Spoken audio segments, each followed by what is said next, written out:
Louise. You will never get this. It all becomes this amalgamation of saltiness you just shove in your mouth, which is exactly what you want. Delicious. Easttown Massive.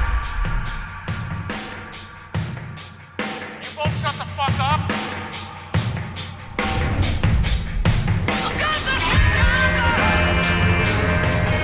Welcome to season number 2 of Idiots. Here's to Chicago. 10 days. Chicago, Illinois. We're all from here. These fighting gentlemen are going to give me the tour of tours.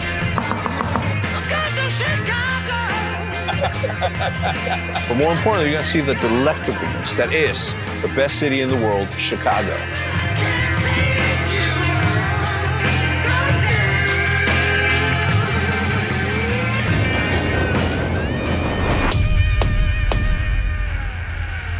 Are you fucking ready? This is fucking gas, like super gas.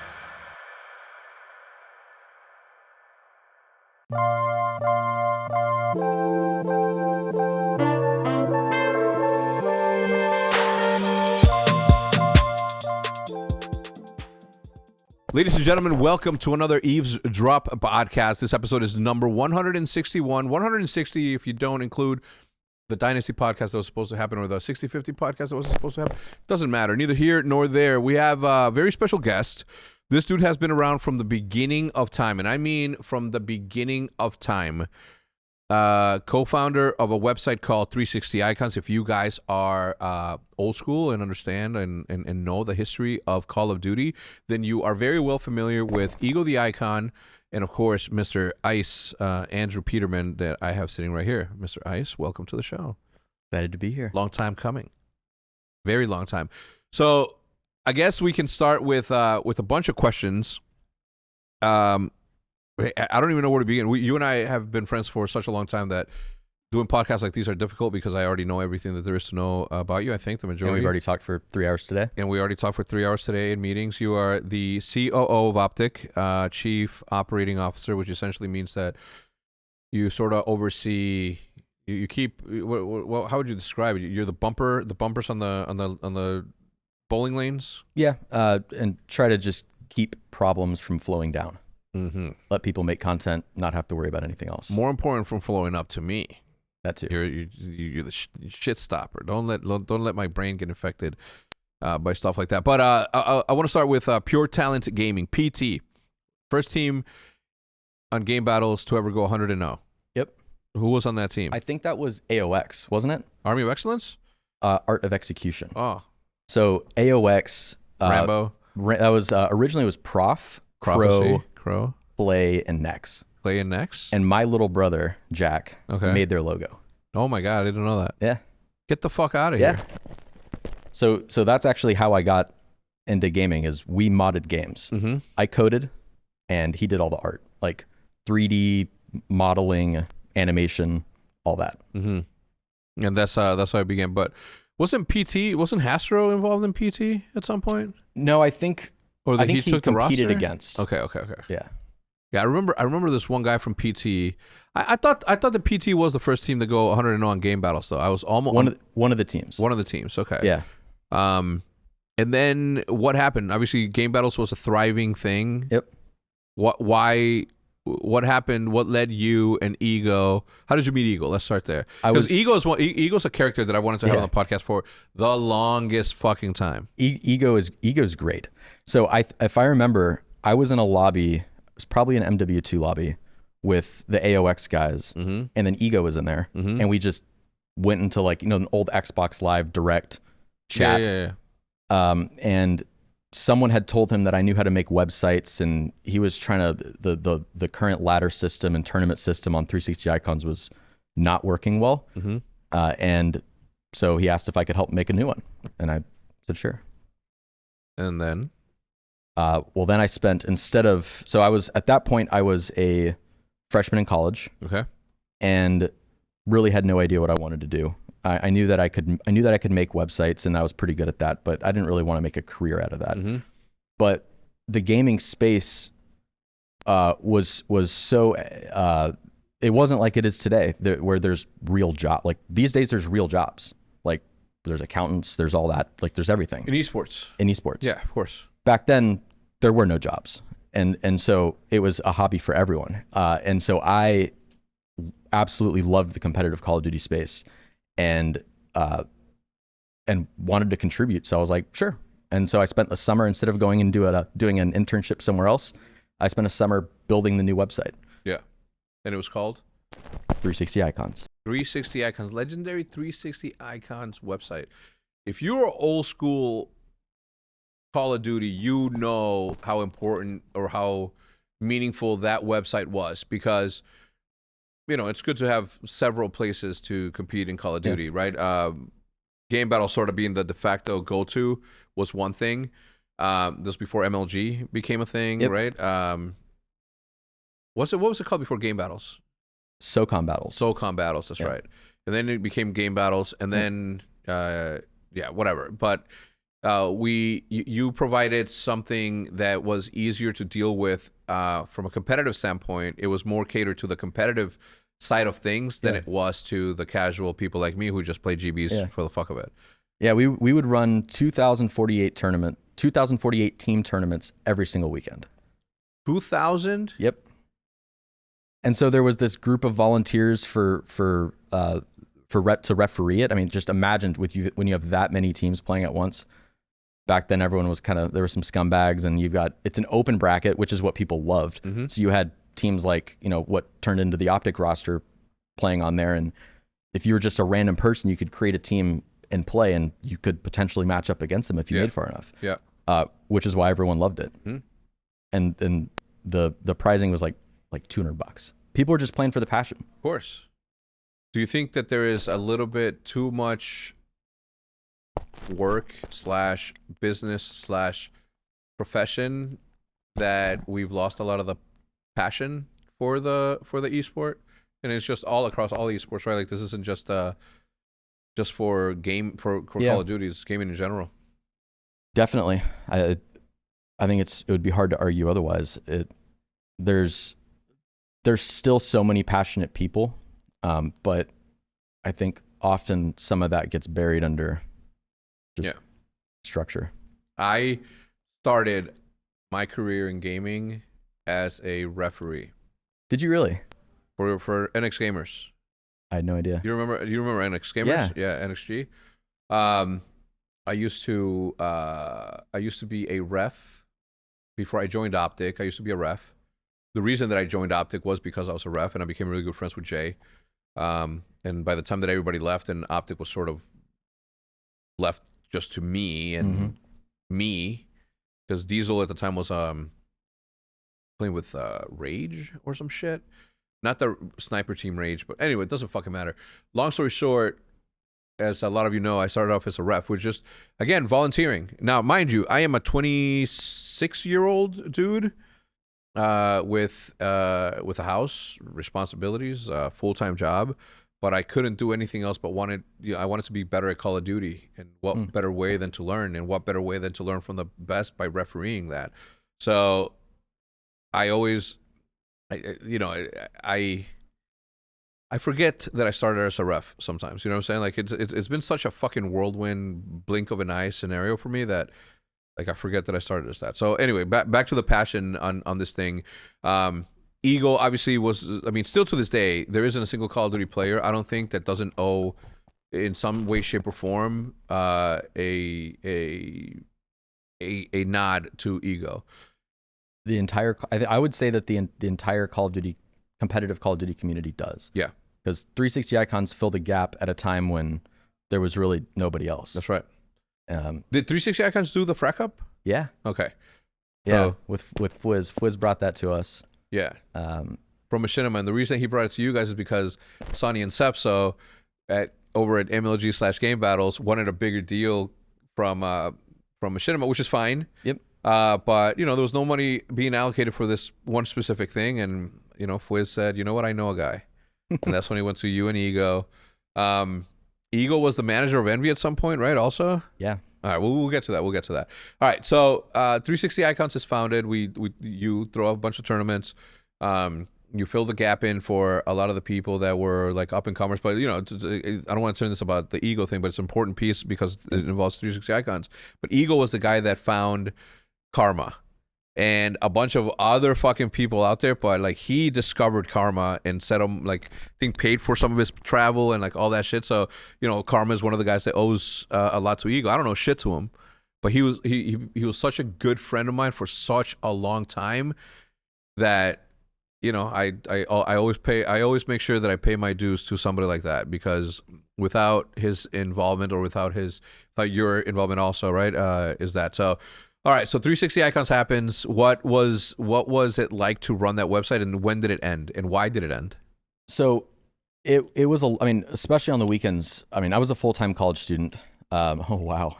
Especially on the weekends, it took just about all my time. So that was kind of the story of my time in college. Was I didn't spend a lot of time. I wasn't in a fraternity. I didn't spend a lot of time doing really anything outside of my classes, which I did focus on. It was important to me.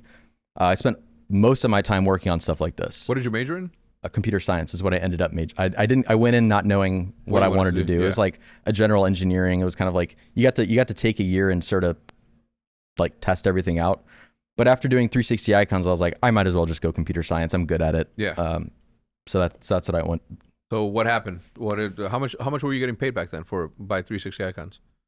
I think I was thinking about this the other day. I think at some point, in order to justify me not going and doing some summer internship somewhere else, I got paid something, but that wasn't an incredible amount of money. But for the most part, it was volunteer work. Like it's because I loved Call of Duty. I loved the Call of Duty community. I believed in what we were doing. Getting 2,048 teams every weekend we knew there was something there.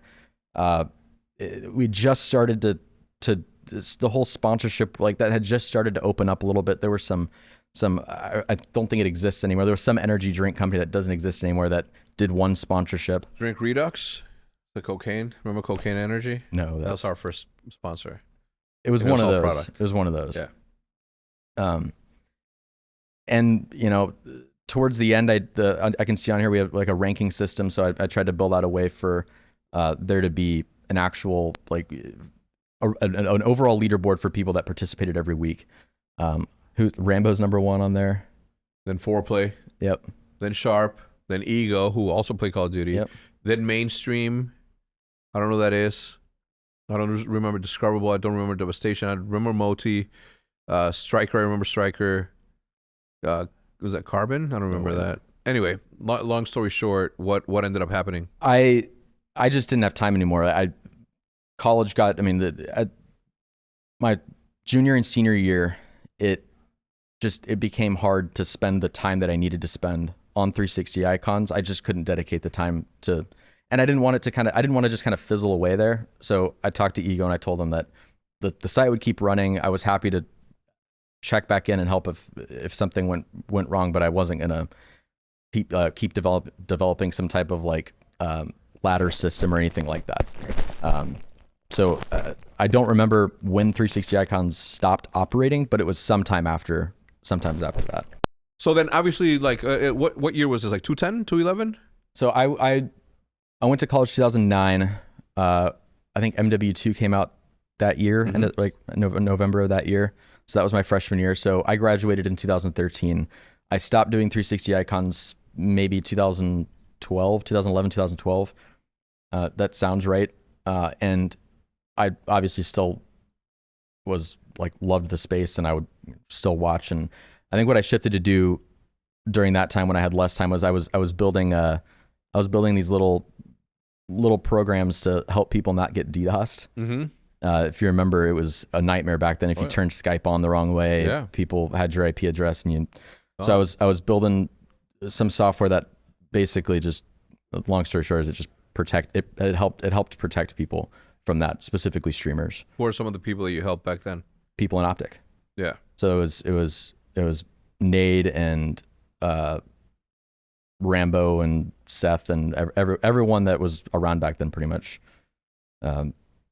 ran some version of this program that helped to redirect Skype to something else. Yeah. Yeah, don't give. I mean, you don't no need to give away the recipe for free. All right, now obviously by this time you know of OpTic, you know you're helping OpTic, Yep. and when did you join OpTic, and what were we doing back then? Which is obviously like the title, right? Like the guy that made OpTic $1 million in like 2 months, something like that. Yeah, it was really fast. It was so I graduated in 2013. The OpTic Minecraft stuff started, I think, right around then, that summer of 2013. Yep, we just moved into the house. Yep. And all these creators, all these content groups had discovered that Minecraft, in addition to being the best game ever made, was a fantastic way to get to play games with their audiences. Yeah. It scaled in a way that other games didn't, and it was really entertaining. Let people be characters, it brought out the personality in people. Yeah. And originally there was a hunting OpTic series. That's how I helped set up the server for that. That was not that complicated, setting up a basic server for the hunting OpTic series with Syndicate. With Syndicate, and you would see yourself like you're in like a lot of the videos, right? Because you would see yourself coming in like this white and blue fucking icon, like it was like the skin. Like I never changed it. Still to this day. Yeah. And hunting OpTic, obviously with Syndicate and all that. I knew how to play Minecraft, but Nadeshot and Big Timer didn't know how to. So when Syndicate came and said, "It's like, hey, I want to create a series where I'm hunting you guys while these guys learn how to do this," and I was like, "Okay, cool. I'll guide the guys and like I'll sort of like tell them what to do." And then I just obviously like there was no direction on this thing. It was just like, "Yo, and did you offer? Did I come to you? Like how did that happen?" I'm sure I was in a chat somewhere. Yeah. Again, one of the things I made was like this chat bot before chat bots were a thing. So I'm sure I was in there somewhere and someone talked about making a Minecraft server and I was like, I can do that. Yeah. And then the thought occurred to us that maybe for like the season finale or the finale of the show, that we would allow people to go in invisible mode to spectate anything that they wanted to, right? They can fly across the world, get coordinates and all this other shit for people. And from that thought came, hey, we could do a Minecraft server, which I spent a lot of fucking money on, right? I mean, I think it was like $1 million property at some point. Yep. And I remember that we were trying to get Seth to be involved. We were trying to get Merc to be involved. And the only two that jumped on the opportunity for that was Nadeshot and Big Timer. And obviously myself, because I've always been a big fan of the greatest game, I agree, that is Minecraft. And it was crazy because the day that we launched, I was in LA for some event, and I was having lunch with I was having tater tots with Diesel, and I remember putting the PayPal notifications on. I'm like I want to see, because I'm like, man, this is like the beginning. Like experimentation is something that you will never be able to say that we didn't do, because we fucking throw everything at the wall. Sometimes it works, sometimes it doesn't, but I'll never have the doubt in my head that says, man, what would happen if I did that? At least we know, like, that. So, and I just remember people just like money coming in, like 3 cents, 30 cents, or no, $3.30 and like $4. And I'm like, oh my God, I remember screenshot it, sending it to you, sending it to Nate, sending it to not Diesel, because he was sitting in front of me and he saw it, but sending it to Big Timer, and I'm like, yo, let's fucking, like, this is like, people love this shit. Let's fucking like invest some of this same money that we're making into this thing, make it bigger. And obviously always with the fans in mind, like how can we provide more than just entertainment, et cetera, et cetera. What was that like, I mean, to see it as, to create something that has so much success, like how did it make you feel? It was like the best and worst time of my life, I would say. Like it was I imagine it's somewhat, it's probably like similar to what streamers feel, where like we were all partners in this business. My job was equal, 4 ways. Yep. But my job was different than the other three. My job was to make sure that it runs, make sure that it's profitable, and keep developing new ideas. Yeah. And the thing that I realized, probably like live streamers realize, is for live streamers, when they're not making, Twitch streamers, when they're not streaming, they're not making money. And that's kind of like what I realized was, like, if I'm not spending time developing ideas for this, not coming up with new content, like I'm just losing money. Yeah. And it created this like simultaneously like this like incredible like work ethic. Was that the most money you had ever made up At until that point, for sure, yeah. What did you tell your parents? Oh yeah. What did they say? Well, I remember. So we would always run like sales around Christmas, and so my family's. What kind of sales? Like free just, cobblestone? Yeah, just like percents off or like Christmas events. Like I mean, we were creating in-game content. Yeah. Like what people were playing was not vanilla Minecraft. No. It was a very modded version of it with a lot of just things like Notable people that played in that server. Pardon the interruption. yeah, Symphony. Number one. Yep, he's the most memorable. I think Nifty played. Yep. Everyone was on it. Everyone Yeah, was on it. Dalton Schultz was on it. Yep. He has a Minecraft tattoo. Yeah. I didn't know that till I met him. Yeah. There was a lot of people. I'm sure I'll still meet people. Yeah. But Symphony being one of the ones. Yeah. Did he get banned?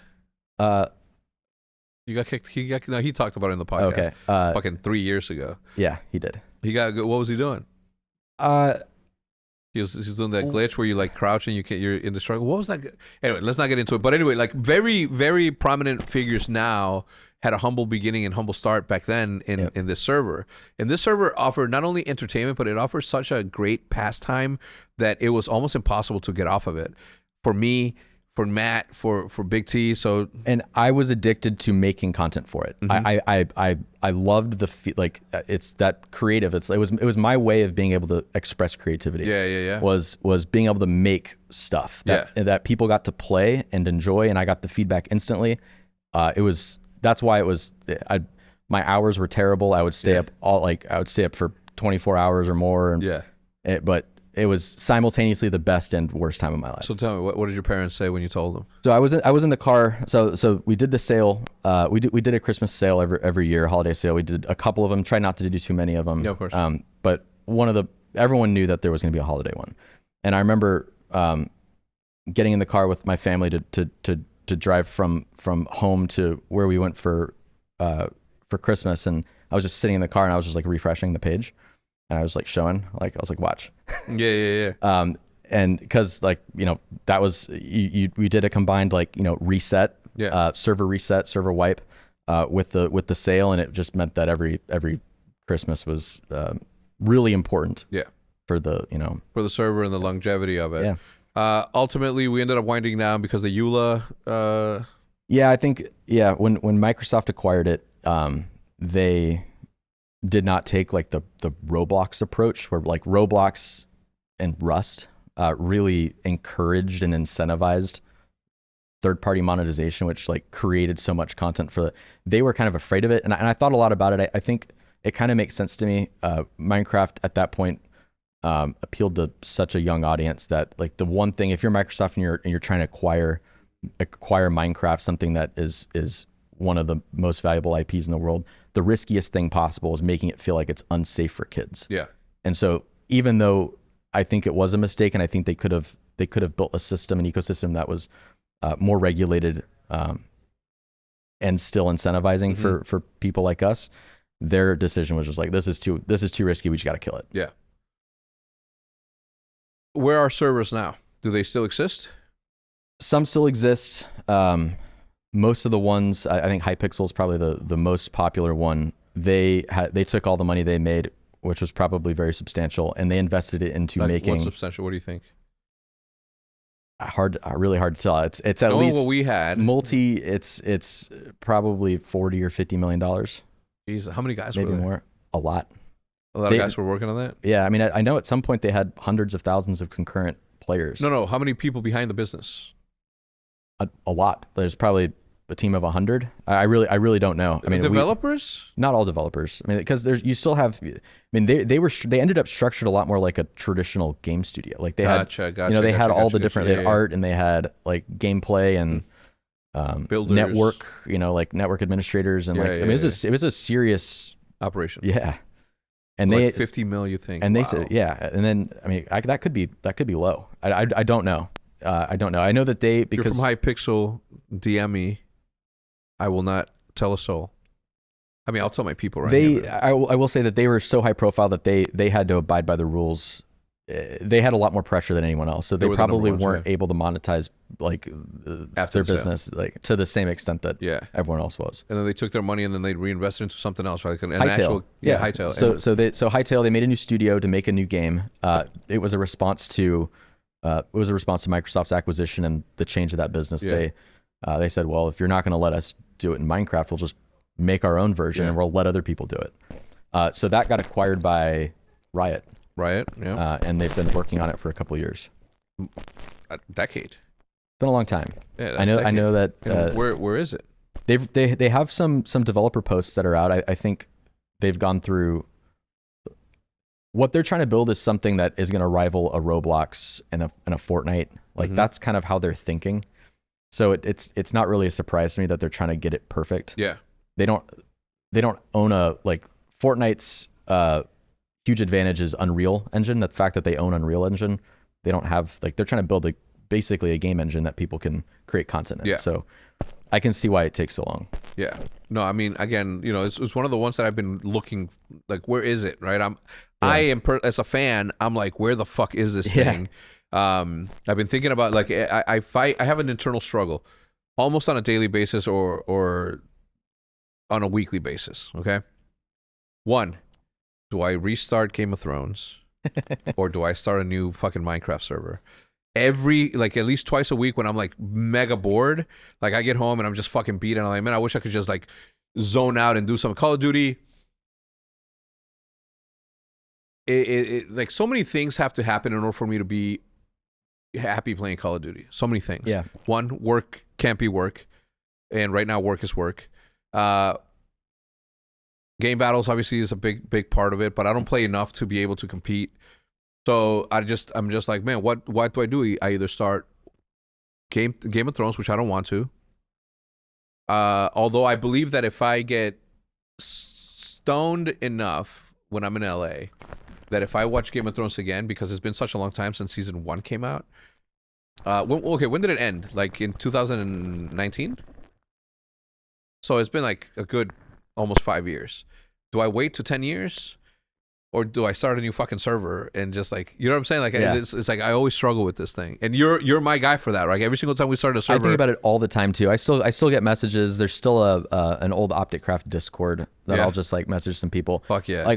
Everyone there's all, grown up. It's been 10 years since we launched that. Yeah. If you think about it, when Big Timer and I casted our first ever factions tournament, who else had done that up until that point, right? Again, this points towards the fact that when you are only concerned with creating a good, fun product and money, money is the last thing, not necessarily the last thing, but it's an afterthought to what we have. That's what we are missing right now in everything that's happening in esports. There isn't a single ounce of fucking passion that I've seen. Please correct me. Please share your stuff if you're working on. I'm just speaking broadly. I think the example of that is the creator tournaments that Hitch is running, right? I think that's closer to the type of thing that we need and that we're looking for. But yeah, I agree. I think about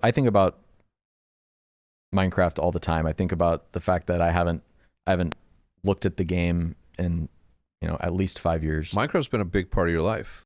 Your girl, right? You sort of met her there. She used to be on your stream and shit that. Yep. Minecraft has been such a big part of us because I do believe wholeheartedly that OpTic wouldn't be where it's at had we not. What's up, Kenny? Let's go, my man. Get this fucking bread, kid. I believe that if the syndicate thing would have never happened, that we wouldn't have exploded the way that we did. I mean, we were already on the path, and yes, impossible to say whether or not we would have had the same success, but it wouldn't have been as fast as it was if my man wouldn't have been. I remember at that time when the guys were streaming Minecraft, they were at the top of Twitch. Yeah, it was no question. No, and I mean, whenever we went live from the house, Call of Duty had never been on top of Twitch ever. Yeah. Call of Duty as a game had never been the #1 watched game on Twitch ever until we pressed go live all at the same time and we had all 4 spots. That people forget about. And I understand. Yep. But all right, so Minecraft aside, we shut that down. So then you have to go. You still, I mean, OpTic obviously is in its founding stages. There's no money for all the money that was coming in was going to the players, and some of it will be retained by the org. We were like an agency before agency, so like we were keeping 20. I was keeping 20% for house things. Some of I would use some of that money to pay some of my bills, but the rest of it was like me and my efforts on through whatever the fuck I was doing at the time. To generate revenue so we can continue to. This is the other thing, right? Like there isn't an organization like that out there right now. There isn't Sidemen, but they're not an esports org. I think Sidemen is like the North Star as to what other people like. If you think about FaZe, right? FaZe before that fucking prick from the Hubrick guy, before he came into the whole thing, like they were just a group of guys that were just doing the same thing that we were doing, and then esports, which we all wanted to be a part of, and the amount of opportunity that was there, it just fucked everything, in a sense. And I'm not talking about it in a sense of disappointment or disregard for how important esports is in my life. I just mean it from the point of we had such a good thing going, and if esports would have had a chance to grow up and investors didn't come in and all that. What do you think? What if you could rewind? What would be the loudest thing that you scream at the top of your lungs to investors coming into esports in 2014? It's not sports. I think the biggest mistake was calling it esports. Okay. I liked competitive gaming. Okay. I think the minute it said sports, that got the wrong type of attention. Yeah. And it was like from just being a part of all of this. Like I think the thing that I've noticed is that like it's everyone has had such good intentions. Everybody. Yeah, of course. But everyone tried to make it look like sports, and like what we were like that. But while forgetting that the entire reason that people wanted to be involved with it is because it wasn't. It was a hedge against an aging audience that was watching sports. Mm-hmm. But then we went in and we tried to make it look exactly like it, and that's probably what I would scream. It's like it's not sports. It's not sports. I think it all went to shit when we capitalized the E. Yeah. You know what I'm saying? Yeah. It's like when even nowadays I almost want to go out of my way and do the lowercase. Yep. So that somebody can correct me and be like, "Oh, it's because you weren't here from the beginning." Yep. You know what I'm saying? Like it's annoying, and everybody try to professionalize it so quickly. Everybody endemics, people within this esports community try to turn it into sports. Yeah. And that's a disappointment.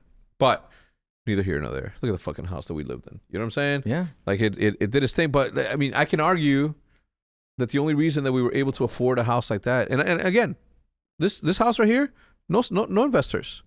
That was paid by the efforts of this dude, and the rest of the crew that was in there. Okay, there was no investment up until this point into this thing, and look how well-oiled machine this thing was. I sat right there at the top of that driveway with Jay when I first got the offer, and I was looking this way to the sunset, and I was thinking, I was so fucking conflicted, so conflicted. Up until this point, there's nobody else. There's not 90 employees behind OpTic, and you can argue this is the biggest OpTic that's ever been. Mm-hmm. And there's only one fucking person in the sales team that I hired, that I outsourced, an accounting team by Jude. Really? No, yeah, I mean, she would get she would get the accounting ready to go to the real accountants and shit. But I agree with the hitch tournaments and those sort of initiatives. But there's still a lot of red tape around those. Yeah, man. But that's the type of thing. Like I think it was in the past. It was esports was for the entertainment of the audience and also the people that were playing. Mm-hmm. And that's the whole, like, when it becomes sports, it becomes like a job. Yeah. And it's like the grind of a job instead of the love of what it is that we're actually getting to do. The day that I met Sundance and Sepso, or that the moment that they found out who I was when we were there, and I made a iPhone video where I recorded Fwiz and Hastro casting a match. And I made a video and I uploaded it from my phone. It says, yo, we are about to play. Go check it out. And it spiked. It spiked so much that they're like, what the fuck just happened there? What the fuck is happening with this microphone? That's what I want to know. Cheap ass fucking org. I'm kidding. But again, like all of these things were like, I didn't go there and say, oh my God, man, we're gonna make so much fucking money. I literally was like, who fucking cares? Who cares? And it's tough for me to like make sense of the last decade, because now we're seeing the outcome of what happens when money is the sole reason as to why something hyper grows. It's the reason. Yeah, I completely agree. It's the reason why many people and many of the systems around this esports exist, instead of it just being because we love it. Yeah, it's unfortunate, but I mean, it's like what else could have happened? We continue to do this and everybody benefits. Yeah, that's like if the only reason this fucking person sat on that fucking hill right there and considered that investment or that buyout was because how else was I going to compete? I can pay it. Yeah. I can make enough to pay this, but when somebody is coming in and suffering the fucking face of Call of Duty, like more money, I'm not gonna hate on my friend. You know what I'm saying? It's against my nature. I said, fuck yeah, man, give me a lot of money. I'll take it. It'll be worth it in the end. And here we are. You know what I'm saying? Like fucking 7 years removed almost from that moment. That is that almost as much time afterwards as before? So 2009 to 2017, that's 8 years. Close. Very close. Very close. So almost 2 lifetimes. I mean, this is OpTic's been around for 15 years next year. Well, since 2006, it's gonna be 20 years. So yeah, like we're right on the cusp of that 15-year. Next year will be 15-year anniversary, I think, if I'm right. And from when I took over, and it really became what it was, right? Yep. Because think about, we saw the clans, right? There was a PT, was it Pure Talent Gaming? Talent. I don't remember the names. There was like Vex or something, like there was a bunch of them. Yeah. So like, where are they? Right. So it's like OpTic was that. Until this brain fucking touched it. Pardon the interruption, ladies and gentlemen. We'll get back to my man Ice in just a little bit, but I want to give thanks to one of the 3 sponsors of this podcast today. One of them being someone that we've utilized for a very long time, somebody who I have mad love for, Shopify. Shopify has enabled me to be able to provide OpTic stuff to you, Hector stuff to you, artwork to you, and it can help everybody, no matter the level of size of business. My wife, who's just started her business, Live in Jude, which is where she makes her. We're family artisans. We create things with our hands, and my wife is not only a mega lover of dogs, but she has created a bunch of the dog leashes and bandanas that. And she's used Shopify. Shopify has been able to simplify her ability to get this to the people that follow us, and it's been really good. All right, if you guys didn't know, Shopify is a global commerce platform that helps you sell at every stage of your business. So from the launch to your go online shopping stage to the first real life storage stage, because Shopify doesn't just offer e-commerce, it offers in-person opportunities for you to be able to collect money from your customers. Whether you are selling Senate soap, dog leashes, mini walls with graffiti on them, it doesn't matter. Shopify helps you sell everywhere, from their all-in-one e-commerce platform to their in-person point of sale system, wherever and whatever it is that you're selling. Shopify is the platform that has you covered. Shopify helps you turn browsers into buyers. With the internet's best converting checkout at 36% better on average compared to other leading e-commerce platforms. It helps you sell more with less effort thanks to Shopify Magic, your AI-powered all-star. Shopify powers 10% of all e-commerce platforms in the United States, and Shopify's global force behind Allbirds, Rothy's, Brooklinen, and millions of other entrepreneurs like yours truly across 175 countries of all sizes. And right now, if you sign up for a $1 per month trial period at shopify.com/eavesdrop, that's all lowercase. I'll leave in the link in the description down below to make it super easier for you to get there. But if you go to shopify.com/eavesdrop, EAVESDROP, right now, to grow your business no matter what stage you're in, that's your go-to. Shopify.com/eavesdrop. Thanks again for sponsoring the podcast. Our next sponsor is Uncommon Goods. If you haven't finished your holiday shopping yet, don't panic. I sure don't. There is still time to find an incredible original gift with the help of Uncommon Goods.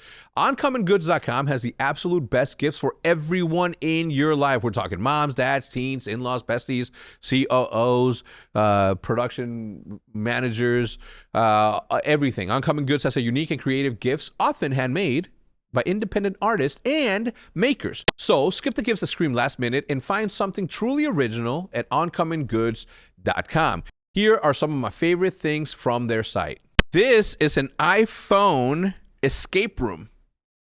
This is genius, by the way. Escape room, creating something like this that allows for people to sort of figure out how to get their iPhones in there. Like if you think about it, at a party, I can take everybody's iPhones, put it in here and be like, good fucking luck. The other thing is that look at this soup bowl.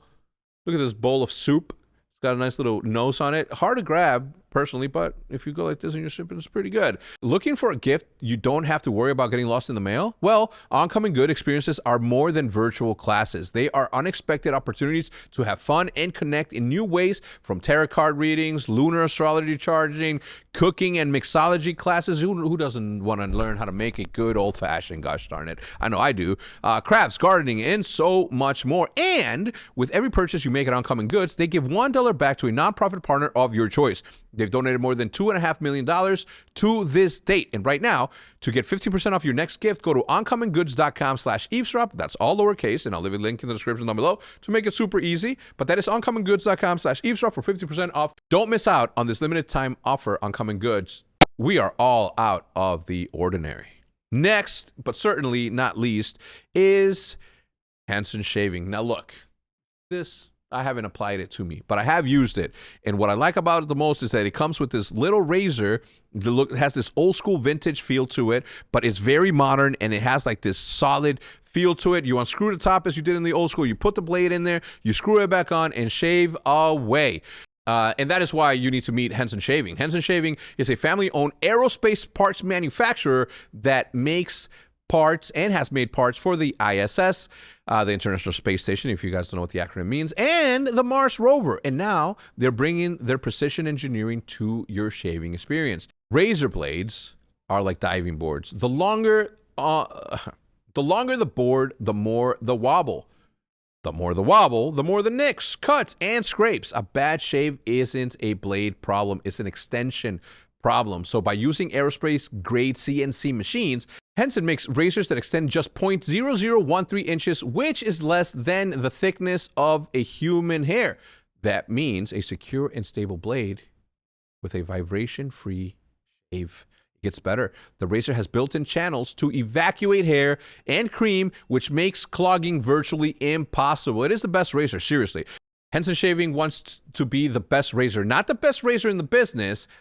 That means no plastic, no subscriptions, no proprietary blades, and no planned obsolescence.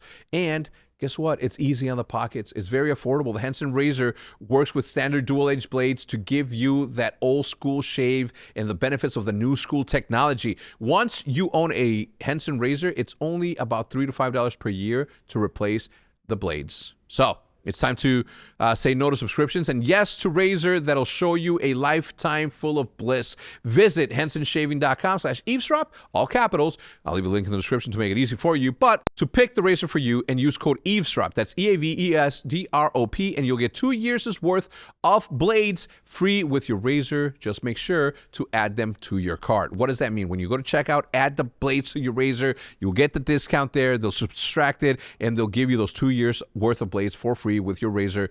Just make sure that you add them to your cart. Again, that's 100 free blades when you head to hensonshaving.com. That's HENSONSHAVING.com/EAVESDROP. DROP, and use code EAVESDROP, all capitals, at checkout. Thank you so much. Back to my man Ice. Oh man! All right. So by this time, we're in this house and we're doing that. Where are you at now? Like in this thing, Minecraft falls apart. You got to find a job because I can't give you one. So I mean, I did. So if I remember, and it was a while ago, I did OpTic and then I went to I worked with like Woody's Gamertag on WoodyCraft. Then I went back to OpTic Craft to do OpTic Craft again because we sort of did it twice, and then I finished Minecraft with Preston. Mm-hmm. And so Preston Place. Yeah, Preston and Robin Preston, who actually just recently met. Like I've met Preston in person before, but Rob for the first time. Oh, cool. Rob's kind of like the he has a YouTube channel. I think you know him, like Woofles. But he's sort of the kind of business, more operations oriented guy. Yeah. So I worked with them for a little bit, and I made an anti-cheat for Minecraft that was probably one of my favorite projects. Taught me a lot about how all of that works. Mm-hmm. And I went from there to that was 2017 when Esports, when all of this stuff started happening. And, and I was talking with you a bit in that fall, and then I got a call from Mike Astro that he was moving Envy to Dallas, which I was in Houston at the time, and I was like, well, that makes a lot of sense. And flew up and met with him and one other person, and the next day took the job. At that point, I was a director of business development. Okay. And so my job at Envy at that point was to try to build out businesses like a Minecraft business for Envy, monetize an audience, or look for, there's all these opportunities, especially at that time, just everywhere. Yeah. You've got this like whiteboard full of ideas and you're trying to pick the right one. And that was the job. And so I've been a part of this organization more or less, the merge with OpTic, for the last 6 years. So 4 years at Envy.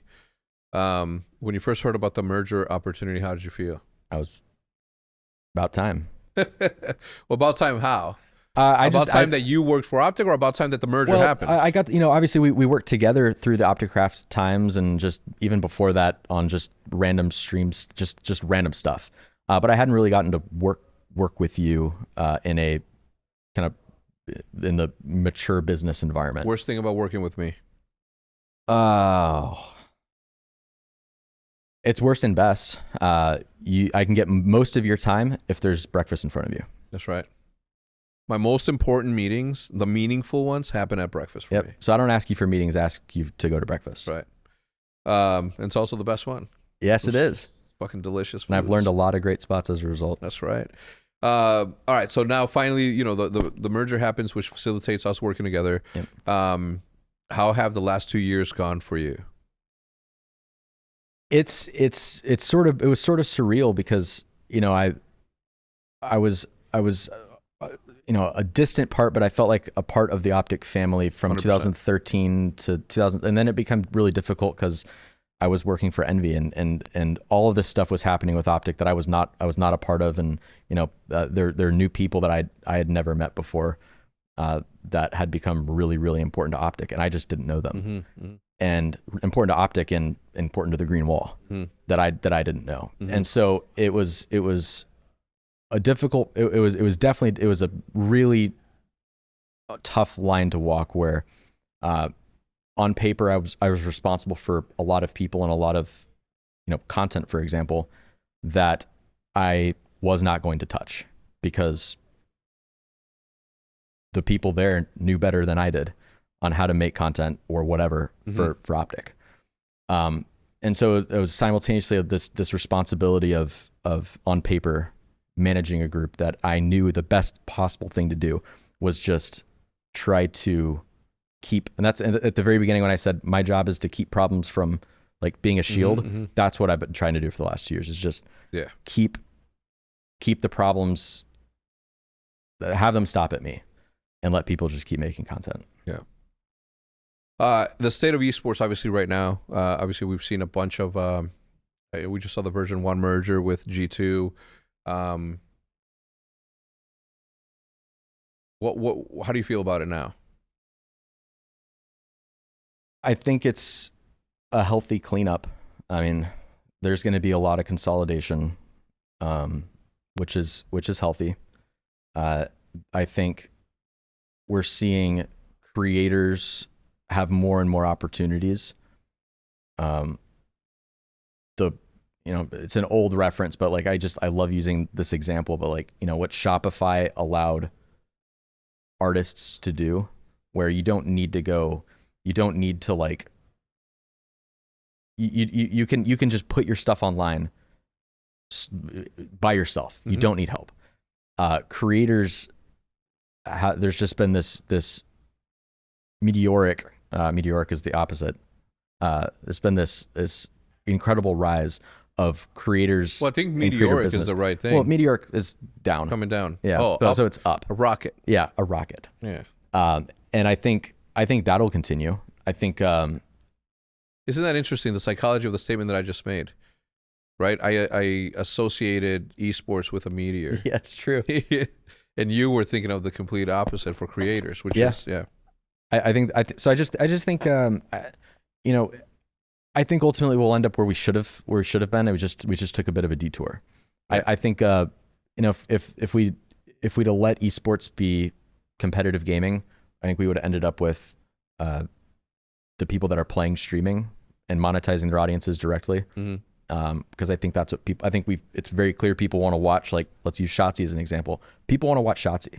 They want to be able to tune in and watch his perspective because that's how they play. And it's not sports. You don't. I think there is a place for a curated view and observers. Like, I'm not selling that short, but like a lot of people watch because they love the game that they're watching and they want to be better. And so I think we'll just see some changes to the way that people watch the games and the way that the economics of the space. I think we'll see some changes there. But ultimately, I think we'll end up where we should have. If you were to predict what 2030 looks like in esports, how would you describe it? And I know it's hard. I'll tell you. I think I can go first. Okay. I think that by 2030 we are back where we were in 2017. I think that with the great reset is inevitable at this point, right? Like look at everything that has happened with every org, including ours, including OpTic, all the fucking history that has gone through, all the trials and errors, all the tribulations that we've gone through, to sort of get to a spot in which creativity leads the way, and we try to monetize and keep the balance of the creative with this and being able to pay for the creative. And that's like the sole reason why things cost money, including salaries, is because we want to maintain a level of creativity that's going to outlast, and hopefully this will catch up to it to a point to where it's just automatic. Everybody continues to do the things that they love to do. Yep. And I think that by 2030 we're back at 2017 personally. I agree. I think I agree with everything you said. I would also, just everything's gotten easier to do. I think like streaming used to be, at the beginning of MLG, it was like this incredibly expensive, still is to some extent, but like it was really hard to do. Now we've got 9 setups in here where someone can click go live. Yeah. And that's happened in the last 10 years. Yeah. And so I think as things get easier to do, just like with the world kind of opening in front of creators, I think creators will help continue to lead, as they always have. Will continue to lead this space. Competitors in this space, especially the ones who are also creators, will, I think, see even more success than the generations before. But otherwise, I agree. I think it'll look a lot like it did in 2017. I think that'll happen before 2030. I think that'll. Yeah. Hey, the boy Shotzzy. What's up, killer? You ready? Ready for this weekend? Hell yeah. We're doing a podcast. Don't interrupt. Thank you. I just want to say hi. That's so fucked up. Obviously, we have Call of Duty starting this weekend. Yep. You know, if one of the best things that this merger brought, besides you obviously coming back to OpTic, I think one of the best ones was like the shots you pick up, because talent like that, I mean, shit, man, like that. Like, I mean, yes. I don't want him to hear me. Yeah. But I remember when, I think he might have played Halo for Envy before. He played for Splice. Okay, so then Envy picked him up. I don't remember. He's been around this space, this like physical space. I've seen him for maybe at least 4 years. Yeah. And he's always been, even though he's one of the most talented players and was immediately recognized as one of the most talented, has always been one of the easiest people to work with, and so respectful, and like I hope he doesn't hear me. Yeah. But like he's great. Stand up dude. Yep. Yeah, that's why he's a perfect fit for us. You know, back in the day, Stro used to say, "I have a budget specifically for Shotsy, so don't try to buy him out." Yeah. So I don't know. I thought I you know, a lot of good things have come from this. But you know, it comes with its own fucking set of fucking headaches that I'm just like, you know, sometimes I'm just like, oh, fucking brain hurts. And you know, luckily people like you, people like David, people like you know, that sort of manage the shit that I don't want to fucking manage has been like one of the biggest lifts, because I am not what I was when I was there. I am not that guy. The 36-year-old phenom was a fucking phenom, Sometimes look at my picture from way back then. This photo shoot that I did with one of our sponsors, and I just look at it and I'm like, thank you, my man. Thank you, you fucking gangster ass motherfucker. You, god damn it. I like, if I could just have an ounce of that back. And I'm not saying that I'm not him anymore, but I'm definitely not him. Yeah, that dude was him. Is the difference just creative? Like you're spending less time being creative? Yeah. I just, you know, back then all I cared about was what is going to make them watch more. Mm-hmm. And it gave a creative outlet for me to make whatever part of my brain that releases stress and worry and anxiety, like, disappeared. I was untouchable. Can nobody fuck with me back then. I was just an unbeatable personality. Like I loved my life. I mean, I love it now too, right? Don't get me wrong, but back then, man, it was so fucking invigorating. Just like, you know, I'm not saying that that's not me anymore, but there is a level of hunger that I no longer have, and that fucking hurts me to no end. It's just there were so many firsts back then. Like the first to do so many things, and that I can see that just being addicting. Yeah, dude. I mean, fuck, man. It's such, and again, I love where I'm at now. Like, I'm not discounting that, but there is a level of want, a level of thirst, a level of something that is no longer up here and is no longer in here. And the only time I find those moments are when I was fighting for OpTic to get OpTic back, when I was fighting through the Huntsman days. Those were they were so fucking good. And now, like, I'm fighting a different kind of, like, you know, just scenarios, right? And every single time, and whether it's, you know, whether it's a player fucking wanting this or needing this, or whether like a part of a business, we have like something that, you know, like, yo, we should add this to the OpTic universe, and it would fucking bang.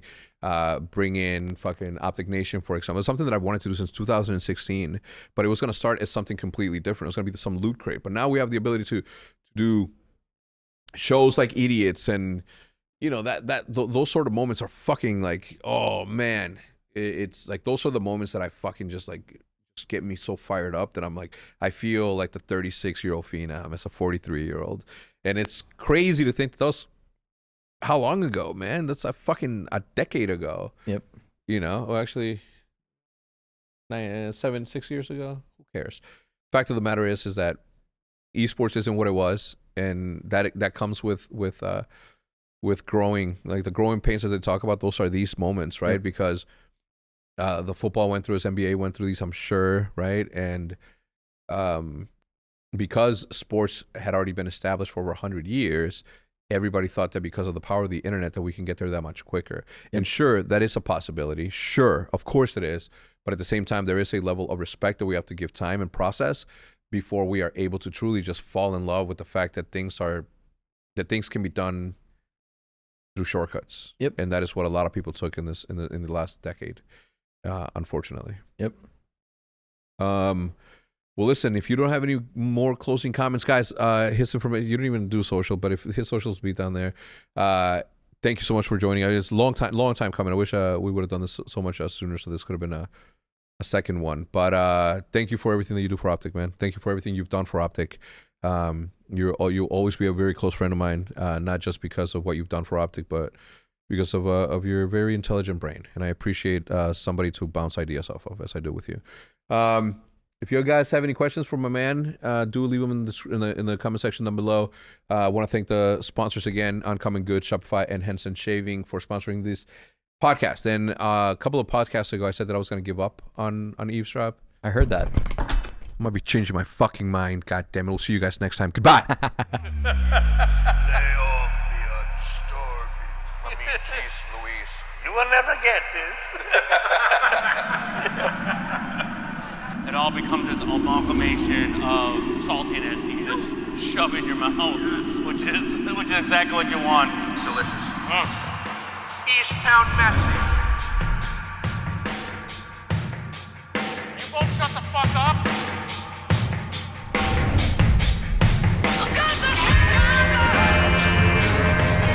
Welcome to season number 2 of Idiots. Cheers to Chicago. 10 days. Chicago, Illinois. We're all from here. These fighting gentlemen are going to give me the tour of tours.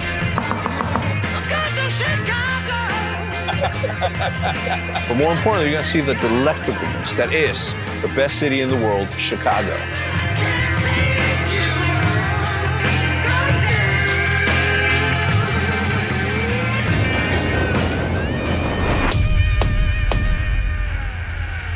Are you fucking ready? This is fucking gas, like super gas.